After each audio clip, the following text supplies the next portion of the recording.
It's wonderful to be here, and I'd like to thank Professor Moon Choi, and I'd like to thank the KAIST Mobility Summer Camp for inviting me. It's really indeed a privilege. Before I get started, let me just say, how many of you even know what the word gerontology means? Okay, so gerontology is the study of the political, economic, social, psychological aspects of aging. Unlike geriatrician, which is the medical, the doctors, all right? So let's keep that straight. And then you might ask yourself, okay, so what's a gerontologist interested in transportation? You know, well, how did that happen? Well, I'll answer that myself. I asked the question. In the 1990s, I was doing research on Alzheimer's disease and related disorders, particularly about people who were lost. And in this sample of about 500 people, about 6% were lost while driving. All right? So that was a thread planted that I knew I wanted to come back to. People lost while driving, people with Alzheimer's or related disorder that were lost while driving. And what I want to suggest to you today, as you're listening to what I say and what my colleague Jenny talks about, what thread can you pull and connect it to your own work? All right?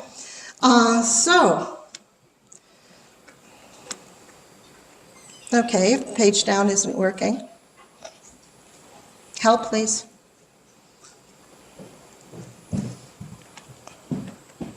Yes.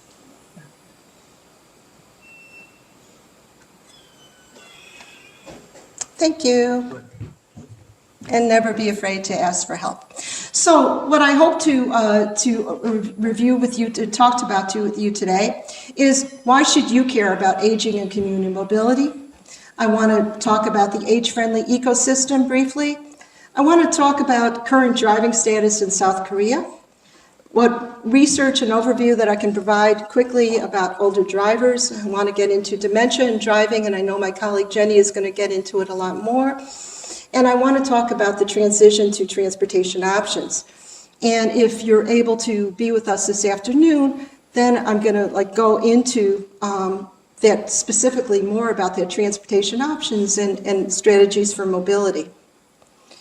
So the figure that you see in front is the age-friendly ecosystem, all the sectors and initiatives that relate to transportation and aging, from public health to education and research to healthcare systems to workplace and employment and to home and community-based services. And the key message here is that transportation is critical to daily life, because you could have the best programs and services, but if you can't get there, they're really useless to you. So it's like, as we're thinking about improving all these different types of systems, it's really important that we try to figure out the mobility aspects of it as well. And why is this so important? And this is an old quote from 2004, but the concern is for isolation. And in talking to my colleague, Professor Choi, she was talking about the issue of loneliness, of being such a major issue in your country as well as globally right now. And in this study from 2004, one of the key findings was that of all older non-drivers, 54% do not leave their home on a given day, while only 17% of drivers stay home. So that ability to drive is just so critically important. And then when you're no longer driving and you're not using other modes of transportation, this issue, this concern for isolation is pretty major. Now, unlike other countries, in areas in South Korea where you have public transportation, people are used to using that mode of transportation throughout their lives. So it's not a matter of no longer driving and just first starting to use other transportation. If you're used to using other transportation, which I think is the way to go about this, that transition should not be as difficult. But I also know that in South Korea, as in other countries that we experience in the US and also in Europe. If it's a rural area, you're less likely to have those public transportation options. So how many of you have heard the term super-aged society? Okay, well, South Korea is now a super-aged society, which means that, that you've got 20% of people over the age of 65 of the total registered population in your country, 20% over 65 are over age 65. Now, what's really unique for South Korea is that you made this transition in less than 20 years, whereas other countries took over 100 years to kind of like reach that point. So you're really in this like unique demographic.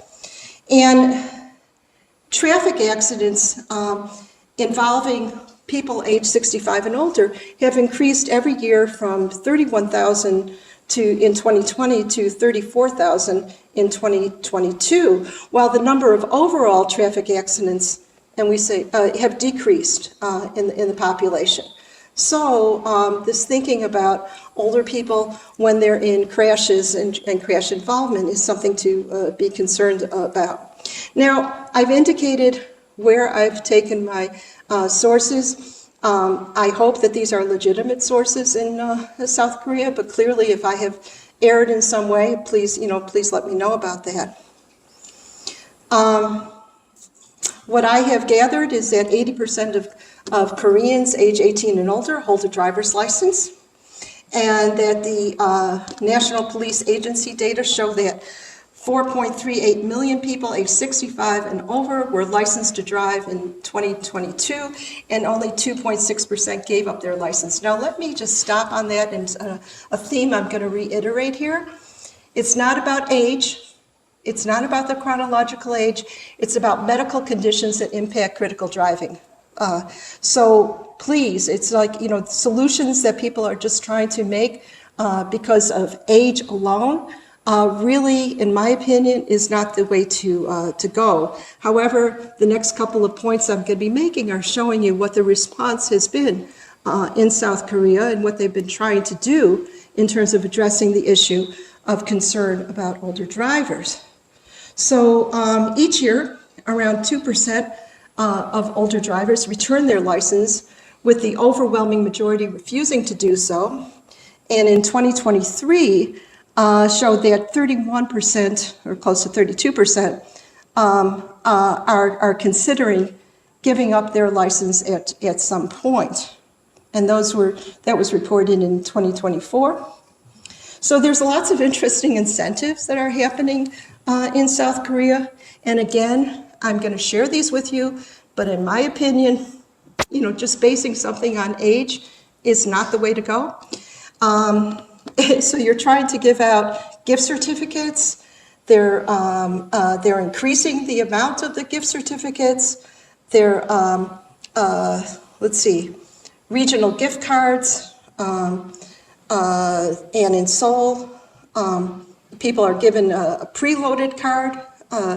And in another area, again, it's like the incentives are in terms of giving people gift cards and money, and just trying to increase that and to have people give up their license on the basis of age. And there's also plans, I understand, for a conditional driver's license for older people. I think we refer to, older people will restrict their many people will self-restrict. And these kind of restrictions that you're talking about on a conditional driver's license, it would be like driving on the freeway, driving at nighttime, installing extra safety features on a car, prohibiting older drivers from exceeding a certain speed. Now, really, how is that going to be enforced? So these are some of the ideas that I've read about, and I would suggest to you that more work needs to be done in this area. I doubt that these would be very successful. Actually, one of my favorites in terms of policies that have tried restrictions, and this was for the state of think it was the state of Rhode Island, that you could not drive near schools during school hours. Now, you know, for anyone to really know that you're going to be driving past a school during a certain hour and to be able to restrict yourself on driving past that school, you know, just is not a policy that has really been well thought out. And I'm not sure if that's still in existence, but it actually had appeared on people's license as a restriction at some point. So again, I'm repeating this message because I want you to really get it. It's not about age, it's about the medical conditions that impact critical driving skills. So driving requires physical, visual, and cognitive abilities such as memory, recognizing images, which is visual processing, attention, and decision making. And a really good resource for looking at these different critical factors is the Assessing and Counseling Older Drivers, which is now available through the American Geriatric Society. And this is really a very helpful document that really informs you on the kind of testing and everything that at least is state of the art of what should be done. Do I feel that we're there yet? No, but this is really a good attempt. And one of my favorite chapters in this that I've assigned to students is that, well, when you think about, at least in the United States, there's each state has a different policy. Each state has a different policy. So you really need to, on what your vision should be, on what the licensing and renewal is, and I think it's a great policy exercise to be able to look across all these. And then when you look in terms of like globally, when you look at countries, they're quite varied in their licensing and renewal processes, policies as well. And that's also a good, you know, if you have to do an analysis, that's to me it would be a great paper to be able to do. I was recently in Germany where, you know, after you get your driver's license, you don't need to take, you know, at least I don't think that you need to take to have your license renewed at all. In the state of Arizona, you get your driver's license maybe when you're 16 or 18, and then you don't have to renew it until you're 62.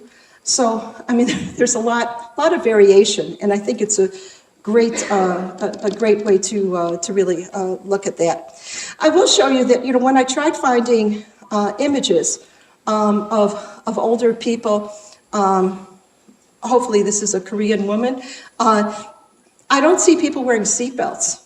So, I mean, that's like one of those things like, hey, I know one of those things I'd really like to promote is that people should wear their seatbelts. So what does the research say about older drivers? Well, they're driving more miles than ever before. They're more likely to suffer a fatality when in a crash. Anyone know why?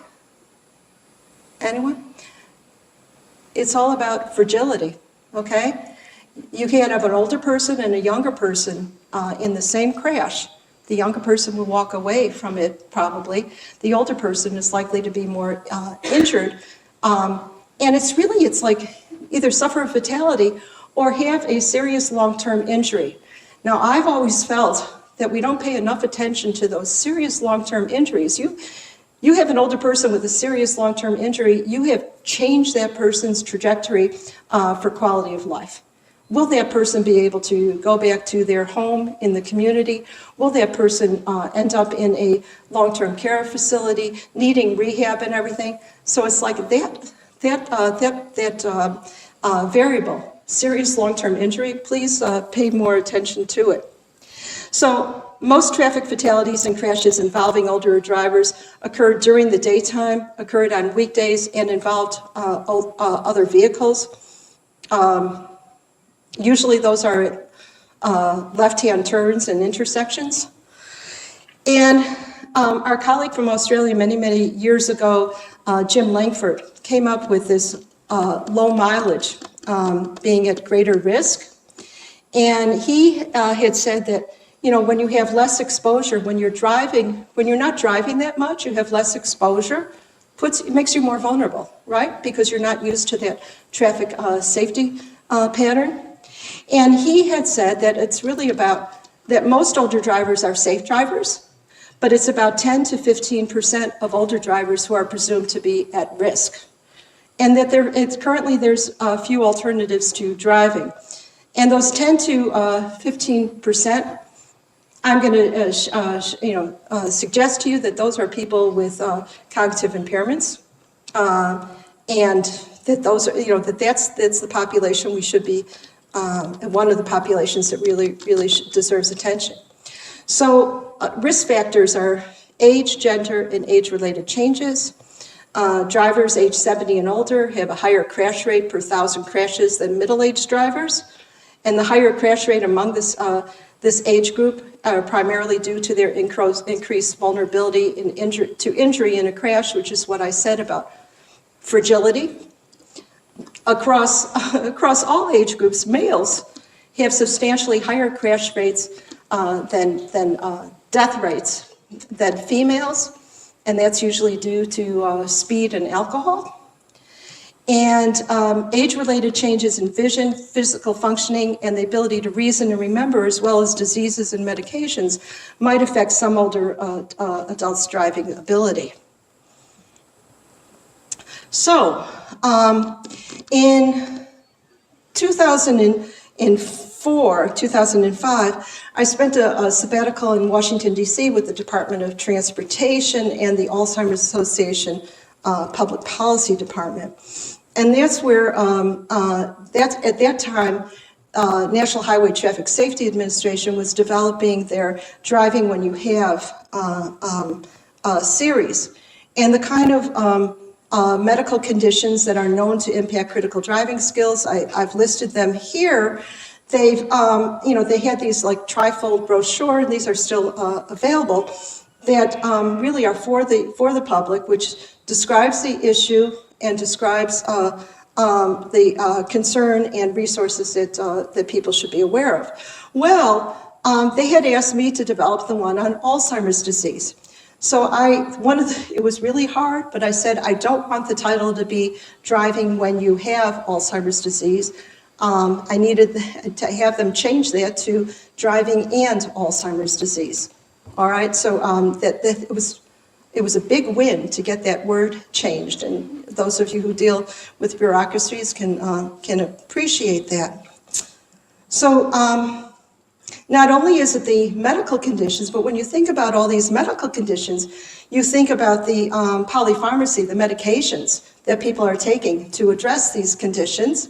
And so many of these prescriptions, these medications that you're taking could impact your critical driving skills, but people don't necessarily associate that.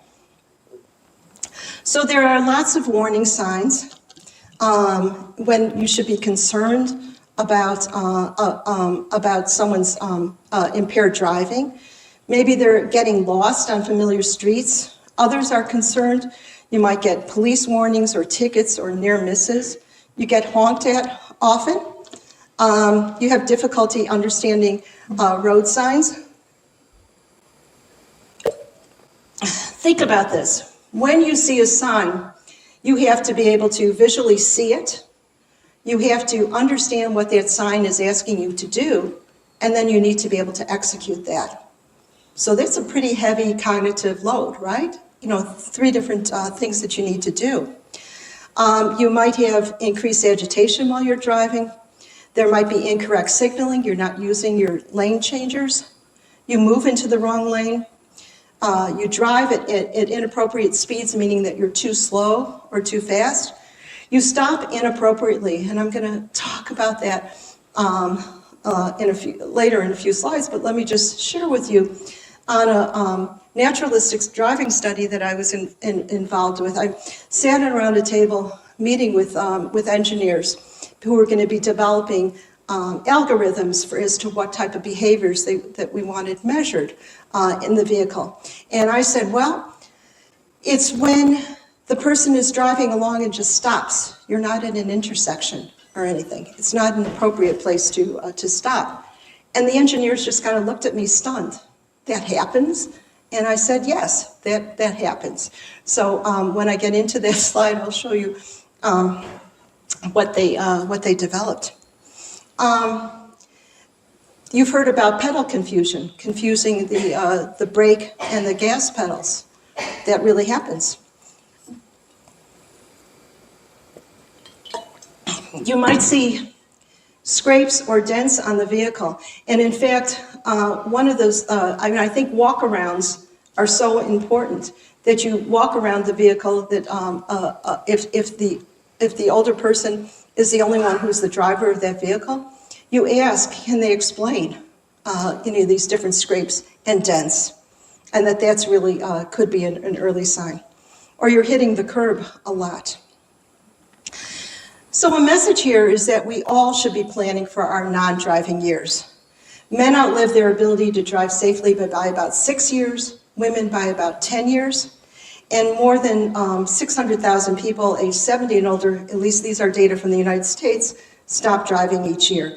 Now, the study is pretty old, pretty dated, and needs to be repeated. This was from 2002, but it's been a classic study. And so the message here is that driving expectancy is significantly less than life expectancy. And again, she doesn't have a safety belt on, seatbelt. So I want to share just a few examples. I know that you're very interested in technology. This is, I've had a few studies related to technology. So one, I was interested in low-tech features, low technology features that could increase safety and comfort for older drivers. And so this study was, we first surveyed occupational therapists to understand about like different features and that would be helpful to older drivers.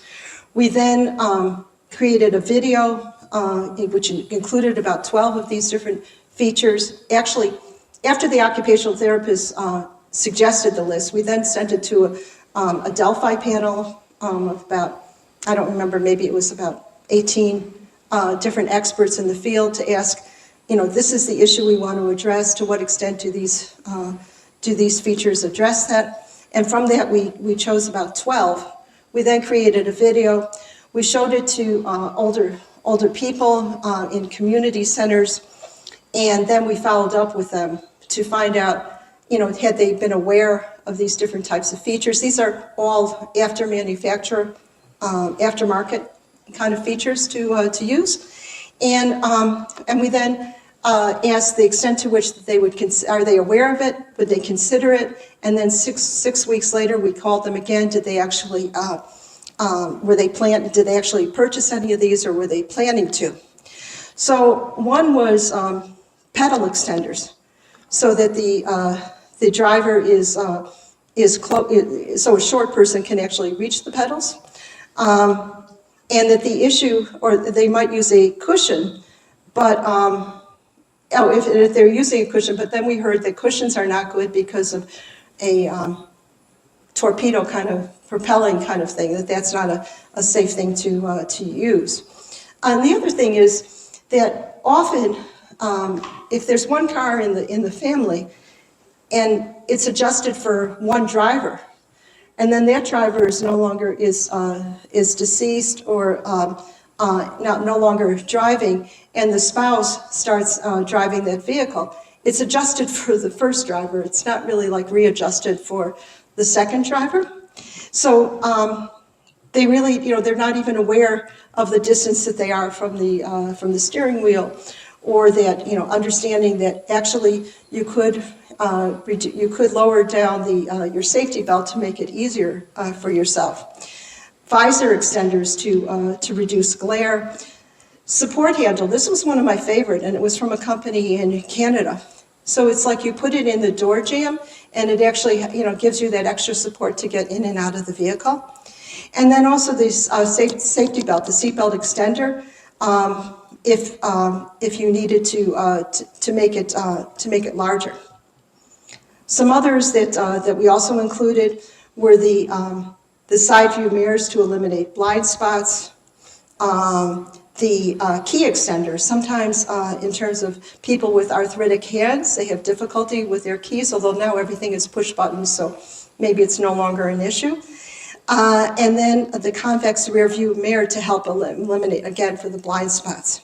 So this was early research, but then a couple of years after that, the Occupational Therapy Association, the AARP, and the AAA Foundation for Traffic Safety, they all came up with a program called CARFIT. And I'm not sure, is CARFIT in Moon, has it reached South Korea?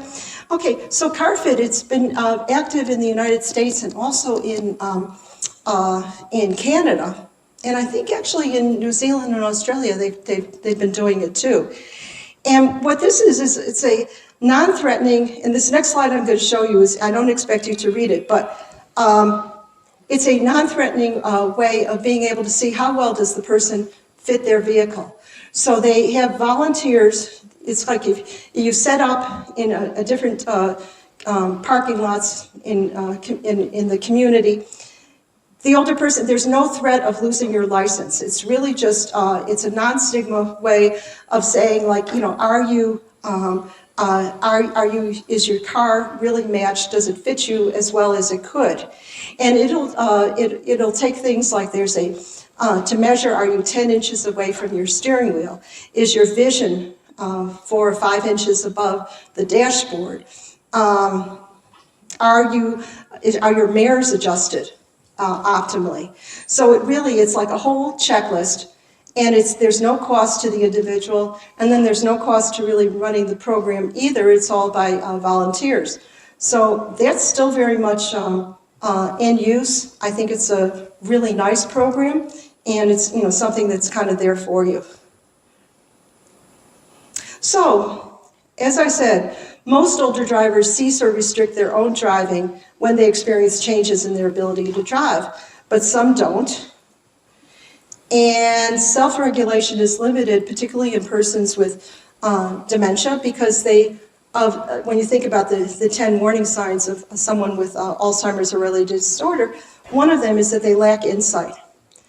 And from the research, again, these research studies are also pretty dated, but 30 to 45% of persons with Alzheimer's drive, and most drive alone. But think about Alzheimer's. The duration of the disease process could be anywhere from like 8 to 20 years. And most people are living in the community. About 80% of persons with Alzheimer's or related disorder are living in the community. About 20% of those persons are living alone in the community. And also when you take away someone's driving ability, you've taken away their whole mobility if you haven't replaced it with an option.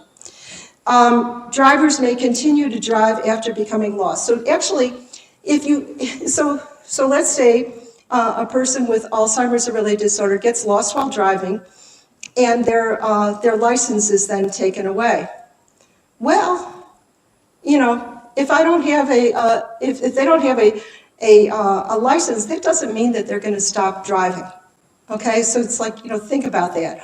Or it had to be that if you're notified by snail mail, or even if you're notified by email or phone or whatever now, will that message actually get through to the individual?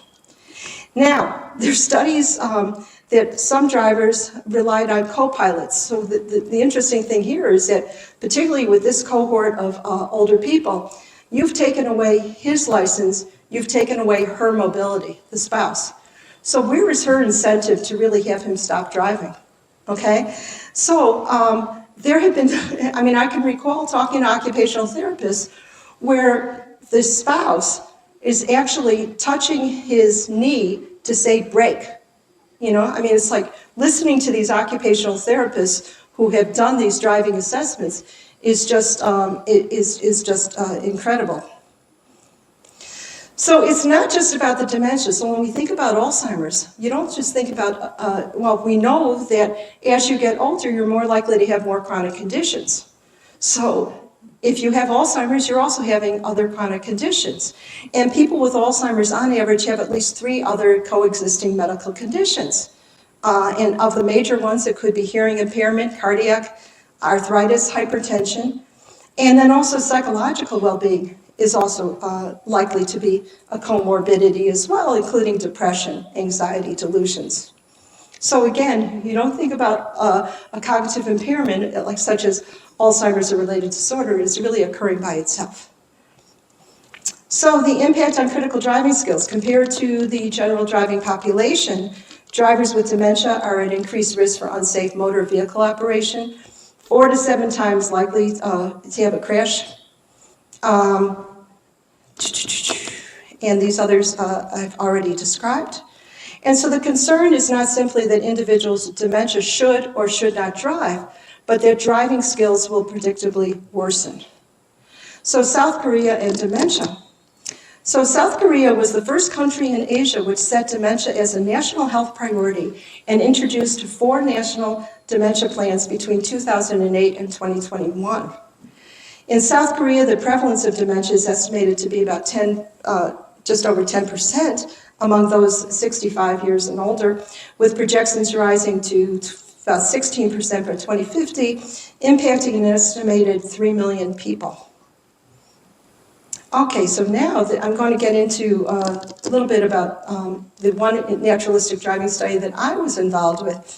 We felt it was really important that the vehicles, to doing a study, a naturalistic study of persons with dementia, that we instrument their own vehicle. We didn't use the fleet of vehicles that was already available. This is with my colleagues at University of Michigan Transportation Research Institute, led by David Eby. And so it's like they had to, we came up with the behaviors, the engineers needed to come up with the algorithms and where the instrumentation should be. And this is a picture of like all the different types of instrumentation that we did on these other vehicles. And I think we followed about, actually it turned out to be just about 30 people. And let me just say that these individuals had to first be approved by an occupational therapist that they were safe to drive before they were included in this study. And with that study, not only did we have the data from the instrumentation, but then we also had data from the family member, the person with dementia, and the occupational therapist. So we had a comparison group from their own from UMTRI's other populations. So just a few results from that study. The driving exposure, relative to driving exposure, the dementia group drove fewer miles per day. They traveled less often on the highway. They drove to about half as many unique destinations per week. They traveled more miles within 5 and 10 miles of their home, and they traveled more often during the daytime. Within the safety criteria, more than twice as likely to travel at least 10 miles per hour or slower than the surrounding traffic. They were less likely to use their safety belt, and they were actually less likely to tailgate, which is not a bad result. But the thing, I can't stress enough how important it is that we have more certified driver rehab specialists. Usually these are occupational therapists. And I noticed that you do have your National Rehab Center, and this is where those occupational therapists probably would be. And that the ultimate outcome is not necessarily that you hold your driver's license, but the ultimate outcome, I believe, is mobility. And if driving cessation is recommended, then other mobility options must be explored, created, and mastered. And it's not a matter of just giving someone a list. That's not going to do it for them. It's not just about the keys, it's about assuring the full range of community mobility options, including what I'm calling supportive transportation. And it's about living. And so strategies are needed to help public transportation become more age-friendly overall, with dementia-friendly options available. So I think in terms of a community mobility continuum. So, and I call this the pathway from driver to passenger. So you first need to be aware that there's an issue or a concern. Then I think there's a lot of self-screening. A lot of good tools are available for people to do in their home on their own. It's not professional screening. It could be just with a family member or somebody who's concerned. I know that there's the driving assessment workbook out of Umtree. There's Roadwise Review out of the AAA Foundation for Traffic Safety, and I'm sure that there are others. Well, actually, there's a wonderful tool called ARMPT, ARMPT, out of from Tom Muser and colleagues, that really kind of like assesses whether or not there is an issue. So then that goes into assessment. Then I feel that there should be monitoring while somebody is still driving. That's the time to start introducing community mobility options. Maybe it's travel training, maybe it's showing people how to use other options. And then then it's introducing mobility management. And then it's moving towards supportive, senior-friendly transportation, and then ultimately dementia-friendly transportation, which I'm saying to doesn't really exist in a big way yet. There are planning tools.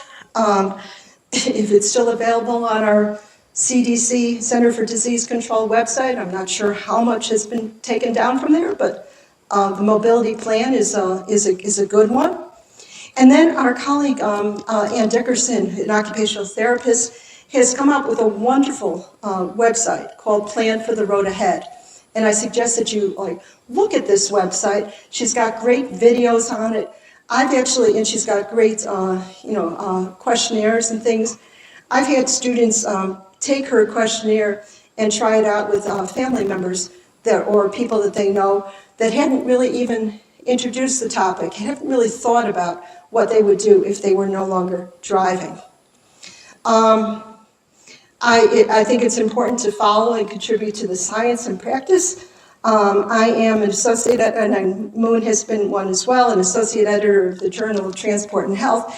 And we have a special issue coming up on the future of transportation and health for older adults, and that issue should be out in the fall. I've written a textbook on introduction to senior transportation that we've actually I've delivered to master's students in our program and also to professionals in the field. We have a very active transportation and aging interest group within our Gerontological Society of America.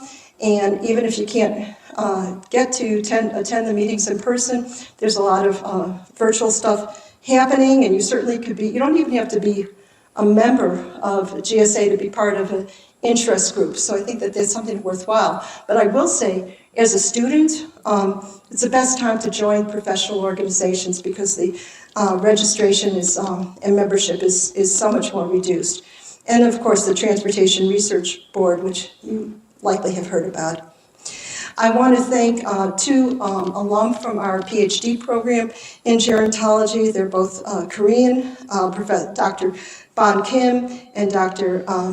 Jay Lee. And they helped to make sure that I would not embarrass myself in terms of pictures that I've shown you or images that I've shown you or data that I have quoted. Okay, 감사합니다.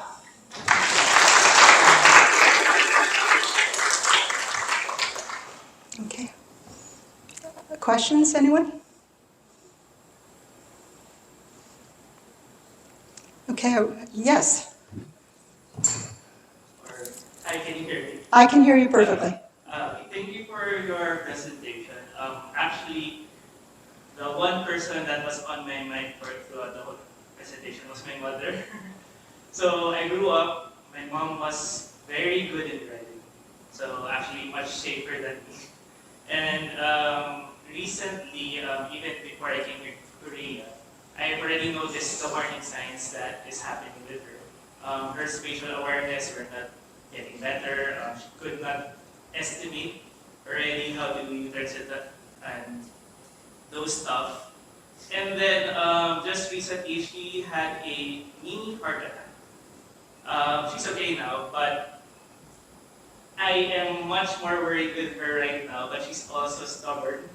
So she also says that it's the alternative of not driving. It's much harder for her in terms of from our country. So this is not typically a research question, but more of a personal question is, what should be my approach towards her if she really wants to drive, but I'm really worried that something can happen since you mentioned there are already warning signs, but some also don't want to stop driving. You know, so it's a great question, and it's an uphill battle because even among physicians, they don't want to discuss the topic of driving because there's afraid that that their patient will stop seeing them, or you know, because they don't want to talk about it. Just because something is difficult to talk about doesn't mean it shouldn't happen. But there are ways. I mean, that's why I would look first for a certified driver rehab specialist and say, Mom, you know, let's just go. It's not me. I'm not saying that your driving is not good, but let's go for an objective assessment. Let's see how your driving is. And that would be when it's removed from the family. It's you know, it's helpful. So that would be like one thing. But I will say to you that in terms of policy people, certified driver rehab specialized driving assessments are not always are rarely covered in by insurance. And so there's the clinical and then there's the road assessment. And it's more than just going for your driver's license when you go to your registry of motor vehicles and you have to go do a driver's test. Those are not they, in many cases, the examiner might just feel sorry for the person and pass the person. Or it's like even when you're going for an eye test, they'll say, oh, do you see do you see the peripheral thing there? You see something flashing on your left-hand side? You know, right-hand side? But I mean, so it's like, that's not the assessment you need. Then the other thing would be, you should explore what options are available. Is someone else available to drive? Are there friends and family? Now here's the issue there. It's like, well, I really would like to go to the movies. I'd really like to go visit someone, but I can't really pull my son out of work to take me to do that kind of travel. See, that's why I'm saying that there's, you know, the quality of life, and I'm going to be talking a little bit more about that this afternoon. We're not there yet. People, there's more that's essential. Going to the hairdresser, going out to eat, going to the movies. To me, those are important quality of life trips too.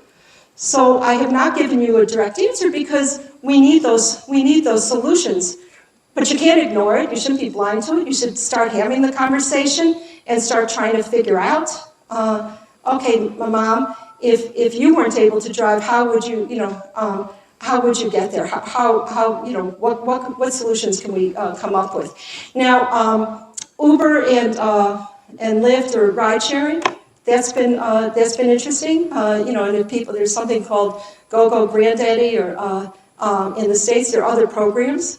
So there's different types of solutions that we could think about that people that don't have stigma associated with. A lot of people don't like being picked up by a van that says senior center or something like that. So yeah, I mean, but this is where you need to start thinking about what those solutions. Maybe autonomous vehicles are going to be part of that, but I don't know yet. So it's continued discussion, and I think it's a great question, but something you need to keep thinking about. I don't know, Jenny, do you have any other thoughts? Response? Yeah, I do. I think we've done a lot of work on driver cessation and how it can be successful. Jenny, come up here.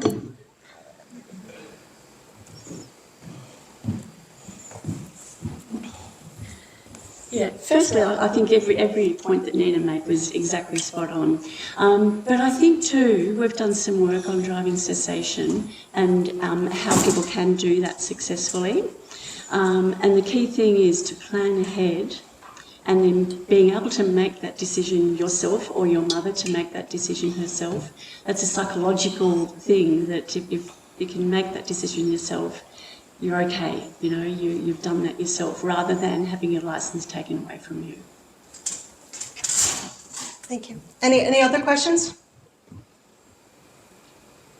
Okay, Moon. I've got Jenny up here, so all you have to do is... Please give a big hand if you